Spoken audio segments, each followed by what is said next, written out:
8 Science Chapter 2 অনুজীৱ মিত্ৰ আৰু শক্ৰু পাঠ 2 বিজ্ঞান 1 নম্বৰ প্ৰশ্নটো চোৱা খালী ঠাই পূৰ কৰা অনুজীৱবোৰ ডেছৰ সহায়ত দেখা পোৱা যায় উত্তৰটো হৈছে অনুবীক্ষণ যন্ত্ৰ খটো আছে নীল সেউজ হেলায়ে বায়ুৰ পৰাই পোনপটীয়াকৈ ডেছ গ্ৰহণ কৰি মাটিৰ উৰ্বৰা শক্তি বৃদ্ধি কৰে উত্তৰটো হৈছে নাইট্ৰজেন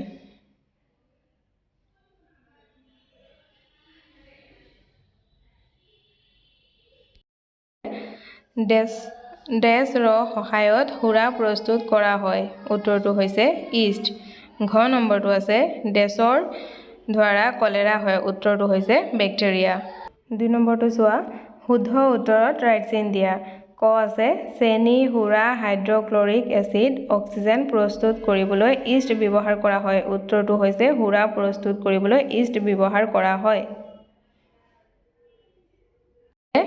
খটো আছে সোডিয়াম বাইকাৰ্বনেট ষ্ট্ৰপমাইচিন সুৰা ইষ্ট এবিধ এন্টিবায়োটিক উত্তৰটো হৈছে ষ্ট্ৰপমাইচিন এবিধ এন্টিবায়োটিক গ নম্বৰ আছে মাইকী এনফ্লিছ মহ পঁইতাচোৰা মাখি পখিলা মেলেৰিয়া ৰোগ সৃষ্টি কৰা প্ৰটোজোৱাৰ বাহক উত্তৰটো হ'ব মাইকী এনফ্লিছ মহ মেলেৰিয়া ৰোগ সৃষ্টি কৰা প্ৰটোজোৱাৰ বাহক ঘটো আছে পৰুৱা মাখি মকৰা সংক্ৰামক ৰোগৰ বাহক উত্তৰটো হৈছে মাখি ৰোগৰ বাহক উংগ নম্বৰ তাপ গুৰি কৰা ইষ্ট কোষৰ বৃদ্ধি ময়দা মৰাৰ বাবে পাউৰুটি বা ইডলিৰ লডা উফন্দি উঠে উত্তৰ ইষ্ট কোষৰ বৃদ্ধিৰ বাবে পাউৰুটি বা ইডলিৰ লডা উফন্দি উঠে প্ৰথম ছটো শৰ্কৰাৰ পৰা সুৰা প্ৰস্তুত হোৱা প্ৰক্ৰিয়াক নাইট্ৰজেন যৌগীকৰণ হ্ৰাস কিম্বন সংক্ৰামক বোলা হয় উত্তৰটো হৈছে শৰ্কৰাৰ পৰা সুৰা প্ৰস্তুত হোৱা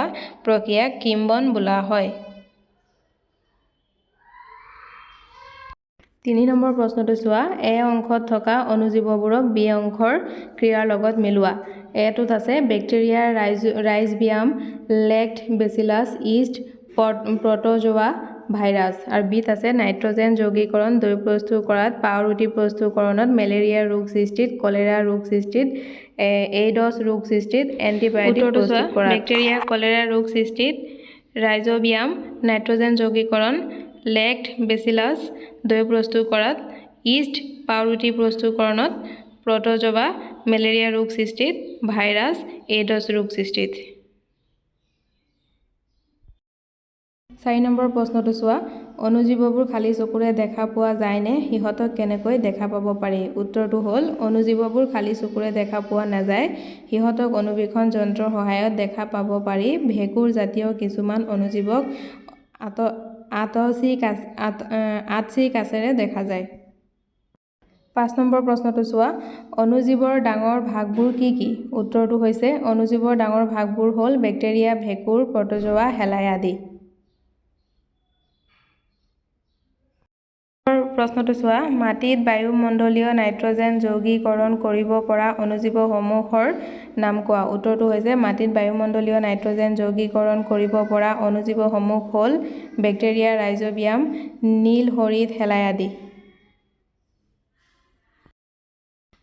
7 নম্বৰ প্ৰশ্নটো চোৱা আমাৰ জীৱনত অনুজীৱৰ উপকাৰিতাৰ বিষয়ে 10 শাৰী লিখা উত্তৰটো হৈছে আমাৰ জীৱনত অনুজীৱৰ উপকাৰিতাবোৰ হ'ল দৈ পাউৰুটি কেক আদি প্ৰস্তুতকৰণত অনুজীৱৰ ব্যৱহাৰ কৰা হয়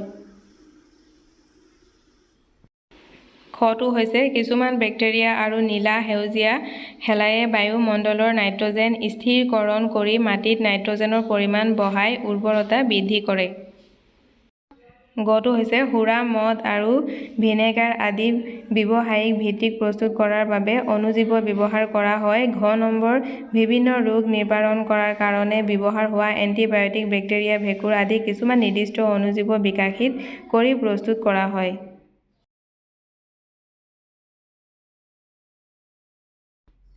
উংগ নম্বৰ কলেৰা যক্ষ্মা বসন্ত হেপাটাইটিছ আদি বহুতো ৰোগ প্ৰতিষেধক ছিটা দি প্ৰতিৰোধ কৰিব পাৰি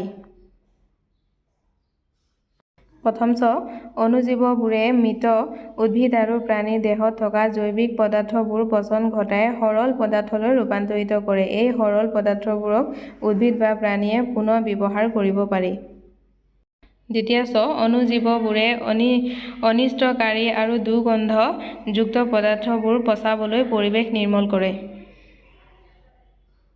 ৮ নম্বৰ প্ৰশ্নটো চোৱা অণুজীৱৰ অপকাৰিতাৰ বিষয়ে চমুকৈ লিখা। উত্তৰটো হৈছে বিভিন্ন ধৰণে কিছুমান অণুজীৱই আমাৰ অপকাৰ কৰে। মানুহৰ মাৰাত্মক কিছুমান ৰোগ যেনে যক্ষ্মা, কলেৰা, টাইফয়েড, নিউমোনিয়া আদি ৰোগ বেক্টেৰিয়াই সৃষ্টি কৰে। পলিঅ', বসন্ত, এনকেফেলাইটিছ আদি ভয়ানক ৰোগ ভাইৰাছৰ দ্বাৰা সৃষ্টি হয়। প্ৰাণী আৰু উদ্ভিদৰো নানা ধৰণৰ ৰোগ সৃষ্টি কৰি অণুজীৱবোৰে আমাৰ অশেষ ক্ষতি কৰে। আমাৰ ব্যৱহাৰৰ বস্তু যেনে কাপোৰ, চামৰা, প্লাষ্টিক আদি প্ৰায় সকলো ধৰণৰ বস্তুৰ ওপৰত অণুজীৱই ক্ৰিয়া কৰি সেইবোৰ নষ্ট কৰে। ইয়াৰ উপৰি অণুজীৱবোৰে খাদ্যৰ পচন ঘটায় আৰু খাদ্যৰ ওপৰত বিষক্ৰিয়া সৃষ্টি কৰে। ৯ নম্বৰ প্ৰশ্নটো এন্টিবায়টিক কি? এন্টিবায়টিক গ্ৰহণ কৰোঁতে কি কি সাৱধানতা অৱলম্বন কৰিব লাগে? উত্তৰটো হৈছে ৰোগ সৃষ্টিকাৰী অণুজীৱক ধ্বংস কৰিবলৈ কিছুমান নিৰ্দিষ্ট অণুজীৱ বিকশিত কৰি প্ৰস্তুত কৰা ঔষধবোৰক এন্টিবায়টিক বোলে।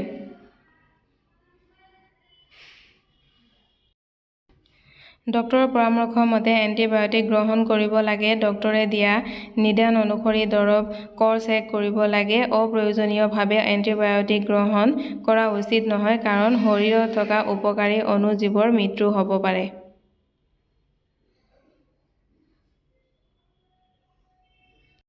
অতিৰিক্ত প্ৰশ্নোত্তৰ প্ৰথমটো আছে অণুজীৱ কি? মাটিত থকা অণুজীৱবোৰ কেনেকৈ দেখা পাব পাৰি? উত্তৰটো হৈছে বৰফাবৃত পৰিৱেশৰ পৰা গৰম পানী উহলৈ আৰু মৰুভূমিৰ পৰা আৰ্দ্ৰ ভূমিলৈ সকলো পৰিৱেশতে তিষ্ঠি থাকিব পৰা সাধাৰণ চকুৰে মনিব নোৱাৰো যিবিলাক ক্ষুদ্ৰ ক্ষুদ্ৰ জীৱক অণুবীক্ষণ যন্ত্ৰৰ দ্বাৰাহে দেখা পোৱা যায় সেইবোৰ জীৱক অণুজীৱ বুলি কোৱা হয়।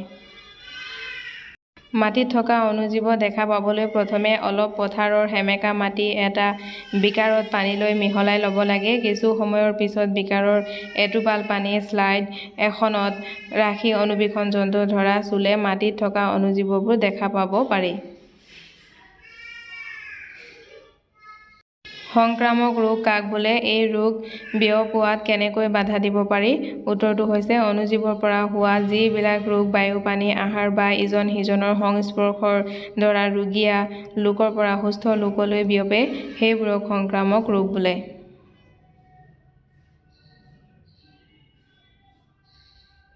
এই ৰোগ বিয়পোৱাত বাধা দিবলৈ তলৰ ব্যৱস্থাবোৰ গ্ৰহণ কৰিব পাৰি। কটো হৈছে ৰোগীক আছুতীয়াকৈ ৰাখিব লাগে। ৰোগীৰ বস্তু-বাহনী আন মানুহৰ বস্তু-বাহনীৰ পৰা আঁতৰাই থব লাগে। পৰিষ্কাৰ পৰিচ্ছন্নতা ৰক্ষা কৰিব লাগে। ভাল অনাময় অভ্যাস গঢ়িব লাগে। পানী উতলাই খাব লাগে। উপযুক্ত সময়ত প্ৰতিষেধক ছিটা ল'ব লাগে। ভাইৰাছ কি? ভাইৰাছৰ দ্বাৰা হোৱা কেইবিধমান ৰোগৰ নাম উল্লেখ কৰা। উত্তৰটো হৈছে ভাইৰাছবোৰ অণুবীক্ষণ যন্ত্ৰৰ সহায়ত দেখা পোৱা কিছুমান অণুজীৱ। ইহঁত কেৱল পোষক জীৱ অৰ্থাৎ বেক্টেৰিয়া, উদ্ভিদ বা প্ৰাণীবোৰৰ ভিতৰতহে বংশ বৃদ্ধি কৰিব পাৰে। চৰ্দি, জ্বৰ, কাহ, পলিঅ' আদি ভাইৰাছৰ দ্বাৰা হোৱা ৰোগ। ৪ নম্বৰ প্ৰশ্নটো খাদ্য সংৰক্ষণৰ প্ৰয়োজন কি? উত্তৰটো হৈছে অণুজীৱবোৰে আমাৰ খাদ্যত কেতিয়াবা বিষাক্ত পদাৰ্থ উৎপন্ন কৰে। সেমেকা অৱস্থাত কিছুমান অণুজীৱ খাদ্যত জন্মে আৰু খাদ্যত বিষক্ৰিয়া ঘটায়। সেইকাৰণে খাদ্য সামগ্ৰী নষ্ট নোহোৱাকৈ সংৰক্ষণ কৰাটো অতি প্ৰয়োজন। ৫ নম্বৰ প্ৰশ্নটো খাদ্য সংৰক্ষণৰ তাপ আৰু শীতলীকৰণ পদ্ধতি বৰ্ণনা কৰা। উত্তৰটো হৈছে তাপ আৰু শীতলীকৰণ পদ্ধতিৰে খাদ্য সংৰক্ষণ কৰিব পাৰি। তাপ দি উতলালে বহুতো অণুজীৱ ধ্বংস হ'ব। কম উষ্ণতাত অণুজীৱৰ বৃদ্ধি হ'ব নোৱাৰে। পাস্তুৰিজ কৰা গাখীৰ উতলাই নোলোৱাকৈ খাব পাৰি। এনে গাখীৰ ১৫ পৰা ৩০ ছেকেণ্ডলৈ ৭০ ডিগ্ৰী চেলছিয়াছলৈ উতলাই হঠাতে বৰফ ঠাণ্ডা কৰি জমা কৰা হয়। পেকেটৰ গাখীৰ সেইকাৰণে বেয়া হৈ নাযায়।